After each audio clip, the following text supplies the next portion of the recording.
We've been around for a long time, since the 80s, and we are here to support students at Carlsbad Unified School District. We support them by providing private funds for public education, and we have three main pillars. So we're looking to do district-wide programming in music, STEAM, and educational innovation. And that innovation kind of evolves with what is kind of a hot topic in education. And so we're just really proud to be able to support the district in a lot of different projects. Like I said, we're heavily involved with the arts, and so music has been a real pillar of our program. One of the things we're really proud about for this year is that we are funding full-time music teachers at all 9 elementary schools, and it's the first time in over 20 years that has happened. And so that's one of the big things we're doing. But again, we're here to really listen to the district, get feedback, listen to the community, look at our business community and see really what is needed when you bring together the business and kids and the district. And we're here to provide extra funding for that. And so, like I said, we do district-wide funding. So another piece of our pillar is just equity in general. We want to make sure that programs that we support at Abbey or Oaks look similar to experiences that kids at Jefferson Elementary or Calavera can have. And so that's one thing that we do that's an extra layer for the district that I think they really appreciate, is they know they can come to us and they're not just dealing with single entities, they're dealing with an organization that's really able to help students across the entire Carlsbad Unified School District. And another thing I will just say in terms of why that funding is needed is that our funding, we are the second lowest funded unified school district in San Diego County for pupil funding. And so that's another thing, is we're in an area that seems affluent, and in general, we are an affluent area, but when it comes to education, there's some funding gaps. So we're here to help not only fill some of those gaps and make it easier for the district and for students to learn, but also to kind of push the envelope and help with innovative programming. 2 years ago, someone approached us about this collaborative opportunity that they had heard about. It was a vice principal from Carlsbad High approached us and said, hey, we've got this idea. We want to have a collaborative effort with this Dr. Ronald McCurdy, who is the Dean of Justice. So we had this really amazing program that was bringing together student voices in really unique ways. So they wanted to use his expertise in his kind of format and bring it to Carlsbad students. And so again, this is an example of how we work with the district. Is most of the programming that comes, it's from, an educator comes to us and says, hey, I see this need. I see something that's really important to my faculty or my students or our school community. Is there opportunities for funding for that? So that's how it even came to us, was that the district brought that up. The way the program is formatted is students in their English class are going to write, I don't know what we call it an essay, but they're going to write about their own personal American dream. And so it's this collaborative project between the English department and student performers in either theater, music, choir, so in that kind of performing arts space. And these students are going to be able to work together to tell that story. And the whole idea is let's create an environment at the high school that's, again, collaborative with multiple disciplines, really raise up underrepresented voices in the arts, and then eventually put on this, a performance for the community to really be able to show that, through student performances, they want to show the Carlsbad residents that they want to raise awareness and foster dialogue, and how basically differences should be celebrated rather than tolerated. And so it's this really cool community building opportunity. And what it's going to look like, we don't know, because each student voice coming up with a different story. Mm-hmm. But that, I think, is part of the cool part about it too. It's an iteration of what we did last year, but I would say that this is the first year that we've worked with McCurdy for this particular My American Dream project. It was the same idea that we were going to a university. I believe it was someone, if not Dr. Ronald McCurdy, that could work with him. And it was embedded within the social studies classes. And again, I think that due to his title and what his emphasis is over at USC, it's always about bringing student voice to light. But there was not a performance element. I think that a big part of this project was not just reaching these classes that are impacted, but going out to community. This is something that Laura didn't mention, but I think is a really cool part of this program this year, is that in the past, These performances have been done in class for other students. And this year, it's not just Carlsbad High student body, but they've actually invited Sage Creek students to come over as well. So there's going to be a few performances. One will be, I want to say during the school day or right after school, and then they want to open it up to the broader community for everybody to come in. Don't have an exact date yet, but we know that they should be fall 2024. And Carlsbad Charitable will absolutely be invited and hopefully front and center on the programs because now you guys are, a huge supporter and champion of this program. We anticipate a few more through the fall. It's an AP English class, theater, music, and choir. I want to say it extends to something like 60 students. They will be inviting the entire student body in greater Carlsbad community. So I will look back in the grant and see exactly how many, but when fall comes, I can quantify even more. This is about, as much the people sitting in the audience to hearing these kids, because it's about that being heard. So yes, it sits though within those 4 class periods. Those will be the kids that are collaborating together. From my perspective, I do think the arts is something that has historically been pretty underfunded. And I do think this year, everyone's kind of recognizing that across California, and something new was passed called Prop 28, which is additional funding from the state to specifically go into the arts. And so this can be a long-winded answer, but specifically for the elementary music, they were able to use this funding to take some state funding that was additional plus additional funding from us, and together the district and the foundation in a collaborative way was able to hire these full-time music teachers, which are really, really expensive. And so that's how it looked at the elementary level. The secondary level for that funding is a little bit more ambiguous. I think they don't know exactly how that's going to work. But for us, when we came in to do this, it just shows that these kids need an outlet. Sometimes it's not just math and reading and English. I've heard enough anecdotal evidence that the more that kids are involved in things in the arts and involved in collaborative projects, the better they do academically in all areas. So I think, it's easy to focus on test scores and just focus on, these math and reading scores. But I think when you are able to infuse projects like this in a unique way, I really believe that this program in particular that Carlsbad Charitable is helping us put together, there are going to be students in this project that maybe haven't been overly involved in other projects. It's something I will ask the teacher if they can provide us some feedback on.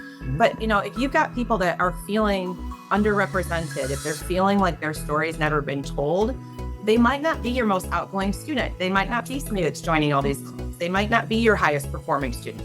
They might be. Please don't quote me that these are underperforming students. But when you're bringing together kids in the arts in unique ways like this, it's just your voice and getting them to think about things in a different way. One of the things we talked about with the teacher that's championing this, her name is Aime, I do think there are some opportunities for some of these kids in the English class. They might be pretty introverted. These are not performers. These are students that want to write. And it'd be interesting seeing them write a story about their American dream and then having to work collaboratively with other students. And it's will they be willing to be the voice of it? Are they going to really want to sit back and give feedback? How does that work as they're kind of sharing their own story? So I just think, I don't know that a project like this existed before. And even when teachers want to do something like this, they don't have the funding without an external organization, which is the whole reason we exist. And we can't exist without other organizations helping us out as well. So a lot of times we're the mediator trying to find good projects and connecting students and teachers to really amazing outside organizations. So I don't know of any other project at the district that's looked like this previously. From a general perspective, I think there are needs in so many different places. And I will say from a grant funding organization like ourselves, some of these needs are really easy to write for because they're obvious and people get excited about them. And other needs that we fund are really, really vital and harder to fundraise for. So I do think, when we're giving away we're giving away a lot of money in different places, trying to figure out what are the right programs to support, how do we fundraise for those? And I would say from a general standpoint, that's something that we struggle with a little bit at times. Something that Taylor spends a lot of time figuring out, like, what are the right ways to fundraise. And a place like Carlsbad Charitable having like a specific grant initiative that we can read it and look at our programs and say, wow, what fits is really, really vital to our organization. I think just to add to that in a general case, and you were talking about this even with Carlsbad Charitable, people just don't know, right? You move into Carlsbad and we have an incredible school district. A lot of people move here because of our school district, but it doesn't mean that there's not needs. It's really easy to send your kid to school and maybe not understand all the inner workings of, what state funding is or is not providing. So to have something like the foundation really, again, looking to fill those gaps and, working in lockstep with our district to make sure that all kids, again, everything we're doing is district-wide. So whether you're at Jefferson Elementary or you're at Pacific Rim, you're walking in and you're having this exceptional education because we do know, hey, we're not getting the funding we need in music right now. Part-time teachers aren't cutting it. How do we work with the district? How do we work with other funders to make sure that kids do have those full-time teachers? That science supplies, teachers don't receive a lot of funding for things like science supplies. It's not something that the state's providing. How do we create a program where we can make that more robust? And we see it. Again, people move here because of our school district. So I think that having great partnerships with the district, with organizations like Carlsbad, helps us fill those gaps and stand out. If you ask me now again, like, what is the biggest challenge? I would say the community not understanding what is funded privately versus from the district. It is a huge problem because I do think if everybody was crystal clear about what we currently pay for, I think our fundraising would go higher. Like, I think they would be like, oh my gosh, wait, this is included. So I do think people make assumptions that aren't necessarily true. And so yes, that is how organizations like Carlsbad Charitable are really, really vital, because it's difficult to get people to really understand the situation the district's in. We granted $1.5 million in district-wide grants. So I guess to give you an actual number, that's what we are committed to. When you look at the overall budget of a school district, 1.5 is like a drop in the bucket. That's not a lot of money, but most of those salaries are tied. So when we're looking at what we fund, yes, we do fund some work in salaries like the music teachers, but it's more about, I would say the most stark example is science. She mentioned science supplies. It's 60 cents a student, at least that's what it was a few years ago. Yeah. So for middle school science, it's like 66 cents a student from the state, and we give $12 a student. So that program, it's so awesome because these science teachers have really understood that we're here to support them, and they've really, really leaned into that. And so I just think hands-on science, instead of doing things in a textbook, which is really like how a lot of my science was a long time ago. These are like launching rockets. They are dissecting cow eyes. They're doing like really cool hands-on stuff that my guess is not probably happening in all other districts because they might not have as much funding, or they do have more funding that we wouldn't be allowed. So that's one example. But a lot of it, one of my board members talked about it, like CEF being kind of the secret sauce. The district is well run, and if we didn't exist, kids would be okay.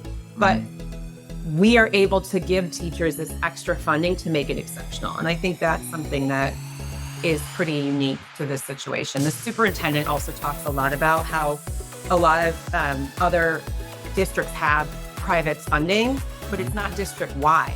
Like, they might have this really great PTA at one school, but the fact that we can afford to do things that really impact students across the district is pretty unique as well. And on top of that grant, just to add even a little more, we do give $1,500 at all the schools just on top of that for student funding. I'm going to send you the actual cent to dollar percentage. I think it might be 60 cents to $12, but it's something very similar to that. Yeah. That is a great question right now. We are going through a strategic planning process, and we hope in the next, I would say, 6 months that we have kind of a 3 to 5 year strategic plan determined. I don't expect our general priorities to change. I think that continue to stay really involved in the arts and music is going to continue to be very important. I think continuing to support STEAM is very important. I'm very excited for looking to see what does educational innovation really look like for the next 5 years, because again, that's an area that we kind of pivot based on what is a hot topic for education, what kids really need. And we're starting to lean into career pathways and CTE, and like really looking at like how do we help support students not only to be ready for college, but also for career readiness. So that whole area is something that we're really looking at. And then the other thing is we've been really proud about how elementary music has gone. And so really looking to see an evaluation of all of our programs even more critically to make sure that if we're funding something, we really want to make very clear what the impact is. And so diving into how do we look at details and reports to show our impact is going to be a big piece over the next couple of years as well. I think, especially from my seat in fundraising, the partnerships that we have made really over the last 3 years and are now growing again with organizations like Carlsbad Charitable. We sit in Carlsbad amongst all these amazing businesses. And of course, I will never, ever turn down a check from any of these organizations, but the real partnerships happen when we're getting these organizations involved in our student programming. I think that is something that we've seen and started to grow. And so looking forward to the future, I want to work with more great organizations that are interested in engaging their employees with our students in our programs. And not just how can we help fund some of these, because we absolutely need that too, but how do we make those bigger connections? How do we get students into some of those sites, or to see, the scientist that works right down the street and that they can do it too. So I'm really looking forward to promoting and growing some of our partnerships in the community.